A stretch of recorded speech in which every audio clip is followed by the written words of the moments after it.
예수님은 그분의 시간과 관심을 통해 친밀함을 맺는 능력에서 탁월하신 분이셨습니다. 그분과 아주 가깝게 지내거나 거의 가족처럼 지냈던 사람들을 보면 그런 사실을 알 수 있습니다. 12를 세우셨으니 이는 자기와 함께 있게 하시고, 마가의 설명처럼 예수님이 제자들을 세우신 이유는 제자들과 함께 있으려고 택하셨다는 것입니다.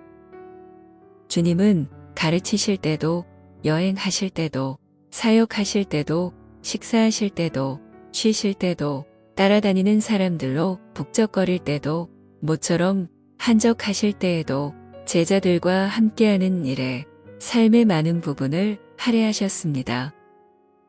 그러나 그들과 함께하는 시간이 항상 행복했던 건 아닙니다.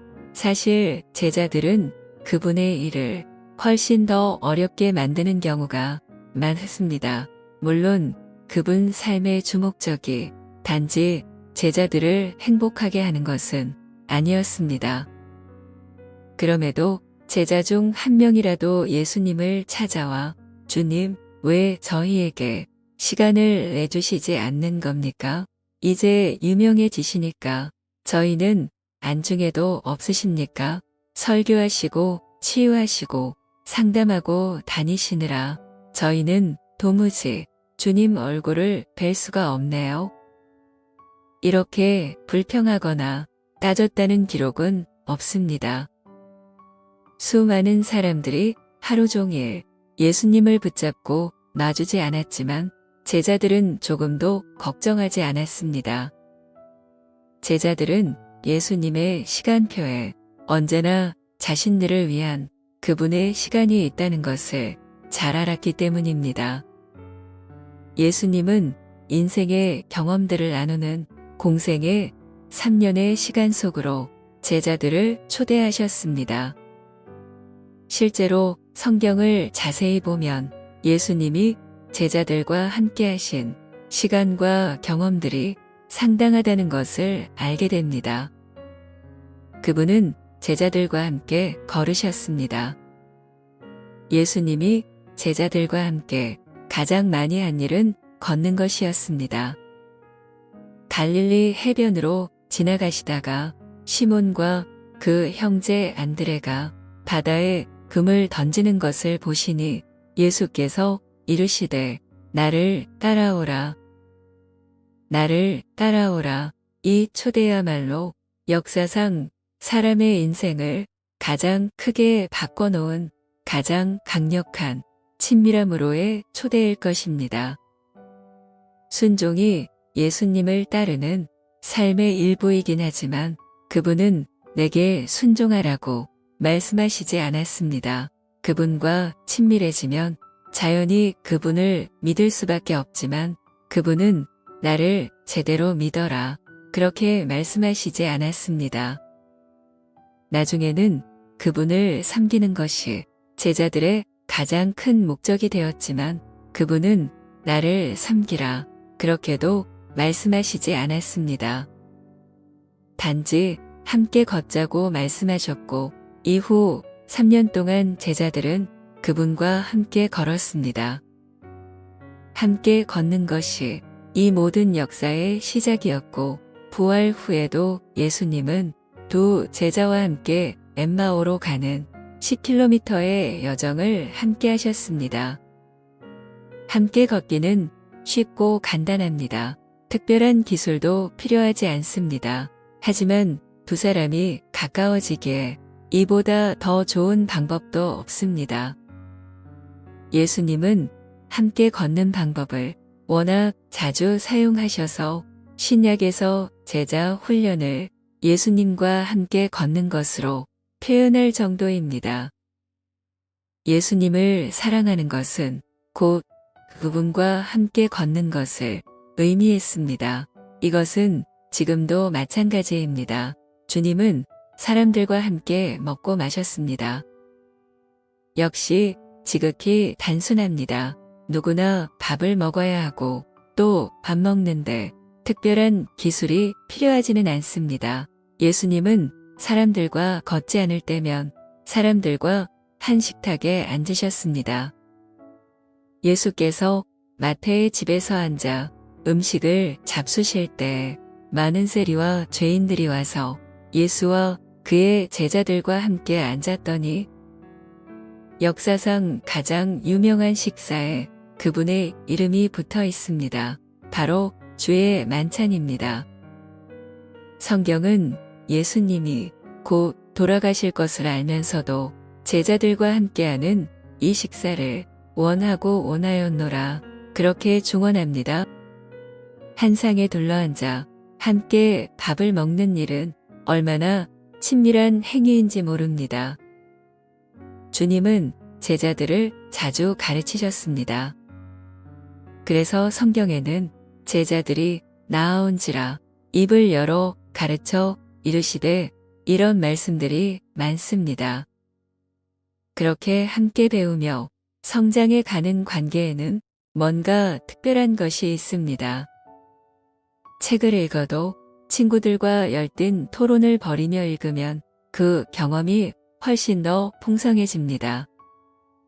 주님과 제자들은 서로 섬겼습니다. 내가 주어 또는 선생이 되어 너희 발을 씻었으니 너희도 서로 발을 씻어주는 것이 옳으니라. 다른 사람의 심부름을 해주는 것은 하나님 나라에 전혀 방해가 되지 않습니다. 오히려 그것이야말로 하나님 나라의 일입니다. 하나님 나라의 일은 곧 사랑하는 것이기 때문입니다. 사랑할 시간도 없이 바쁘다면 그것은 지나치게 바쁜 것입니다. 주님은 함께 쉬셨습니다. 이르시되 너희는 따로 한적한 곳에 가서 잠깐 쉬어라 하시니 이는 오고 가는 사람이 많아 음식 먹을 겨를도 없음이라. 주님은 함께 배를 타셨고 함께 산에 오르셨습니다. 이에 배를 타고 따로 한적한 곳에 갈새 예수께서 베드로와 야고보와 요한을 데리시고 따로 높은 산에 올라가셨더니 주님은 함께 기도하셨습니다. 예수께서 한 곳에서 기도하시고 마치심에 제자 중 하나가 여짜오되 주여 요한이 자기 제자들에게 기도를 가르친 것과 같이 우리에게도 가르쳐 주옵소서. 주님은 함께 고기를 잡으셨습니다. 말씀을 마치시고 시몬에게 이르시되 깊은 데로 가서 그물을 내려 고기를 잡으라. 예수님은 늘 효율보다 친밀함을 중시하셨습니다. 예수님은 친구들과 함께 있기 위해서 기꺼이 일의 속도를 늦추셨습니다. 예수님은 가장 가까운 사람들과 함께 있는 시간을 매우 중요시하셨습니다. 성경을 보면 제자들은 약 3년간 예수님과 함께 지냈습니다. 편의상 그들이 하루에 10시간씩 함께 지냈고 매달 이틀씩 휴가를 썼다고 가정해보면 그렇다면 1년에 약 340일 동안 제자 훈련이 이루어진 셈입니다. 예수님은 제자들과 함께 그 오랜 시간을 보내고 나서 마지막 즈음에 이렇게 말씀하셨습니다. 새 계명을 너희에게 주노니 서로 사랑하라. 내가 너희를 사랑한 것 같이 너희도 서로 사랑하라. 너희가 서로 사랑하면 이로써 모든 사람이 너희가 내 제자인 줄 알리라. 함께 시간을 보내면서 경험을 나누는 것이 예수님 그리고 다른 사람과 서로 친밀한 관계를 이루며 사는 친밀함의 열쇠이며 사랑이 바로 그 친밀함의 증거입니다. 이 원칙들은 제자 훈련뿐 아니라 하나님과의 친밀함 혹은 우리끼리의 친밀함을 추구할 때도 똑같이 적용할 수 있습니다. 주님처럼 그렇게 삶의 경험을 나누십시오. 시간을 내십시오. 상대방에게 집중하십시오. 하나님은 언제나 우리 곁에서 우리에게 관심을 쏟고 계시므로 매 순간 그분과의 친밀함을 누릴 수 있습니다. 그분은 이미 바로 여기에 계십니다. 우리는 단지 그분께 다가가서 함께 시간을 보내기만 하면 됩니다. 도움이 필요하면 주저하지 말고 그분께 아뢰십시오. 그런 다음 그분께 집중하고 그분이 주실 힘과 지혜와 좋은 아이디어를 기다리십시오. 기쁠 때는 그렇게 기쁜 일을 허락해 주신 그분의 선하심을 기억하며 시간을 내서 그분을 찬양하십시오. 아름다운 뭔가를 보거든 우리 하나님의 놀라운 예술적 손길을 생각하며 감사를 드리십시오. 그리고 세상에서 더 많은 아름다움을 볼 수 있도록 그분의 눈으로 보게 해달라고 기도하십시오.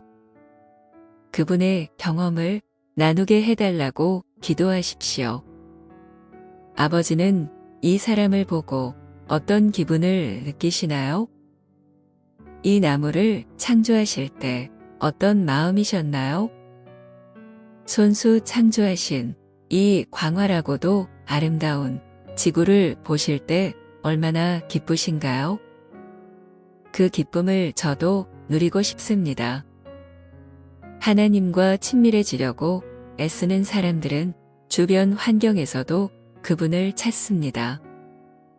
성 이냐시오는 모든 것에서 하나님을 찾는다는 말을 했습니다. 프랭크 루박 선교사는 최소한 60초에 한 번씩 하나님을 생각한다는 목표로 분과의 싸움을 한다는 표현을 사용했습니다. 17세기 카르멜의 수도사 로렌스 형제는 일할 때마다 하나님이 바로 옆에 계신 것처럼 끊임없이 그분께 말을 걸었습니다. 일하는 내내 그분을 섬기고 그분의 도우심에 감사를 드렸습니다. 일을 마친 뒤에는 자기가 그렇게 했는지 철저히 돌아보았습니다. 그래서 잘했으면 하나님께 감사를 드렸고 잘못을 발견하면 낙심하는 대신 용서를 구한 뒤 계속해서 그분 안에 거하며 자신의 일을 했습니다. 여러분도 한번 해보십시오. 오늘 같은 평범한 하루가 평생을 통틀어 하나님과 가장 친밀하게 지낸 하루가 될지도 모릅니다. 친밀함이 경험을 나눔으로써 이루어진다면 친밀함으로의 초대에 관한 궁극적인 본보기는 바로 성육신일 것입니다. 하나님이 우리처럼 되기 위해 이 땅으로 내려와 육신을 입고 우리의 모든 기쁨과 슬픔, 시험, 승리를 몸소 경험하셨습니다.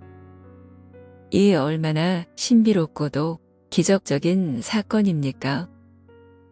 덕분에 우리는 그분처럼 되는 법을 더 잘 이해할 수 있게 되었습니다. 하나님은 멀리서도 우리를 얼마든지 사랑하실 수 있었습니다. 하지만 그분은 단순히 우리를 사랑하시는 것에 만족하시지 않았습니다. 그분은 우리와 친밀해지길 원하셨습니다. 그래서 인간의 모든 경험을 온전히 나누기 위해 온전한 인간이 되셨습니다. 예수님을 통해 하나님은 우리의 외로움과 피로, 걱정, 슬픔을 함께 하셨습니다. 우리의 기쁨과 고통도 기꺼이 함께 하셨습니다. 품에 안길 때의 위로와 버림받을 때의 절망감도 경험하셨습니다. 그것이 십자가입니다. 하나님이 친밀함을 얼마나 갈망하시는지 성육신 이야기에서 알 수 있습니다. 인류가 타락하면서 하나님은 인간과 나누던 친밀한 관계를 이루셨습니다. 이것을 그분이 얼마나 고통스러워 하셨는지, 그래서 친밀함을 되찾으려는 그분의 의지가 얼마나 단호한지, 또한 친밀함을 회복했을 때 그분이 얼마나 기뻐하시는지가 성육신 이야기에 전부 담겨 있습니다. 우리는 이미 우리가 생각한 것보다 하나님과 더 가까운 상태인지도 모릅니다.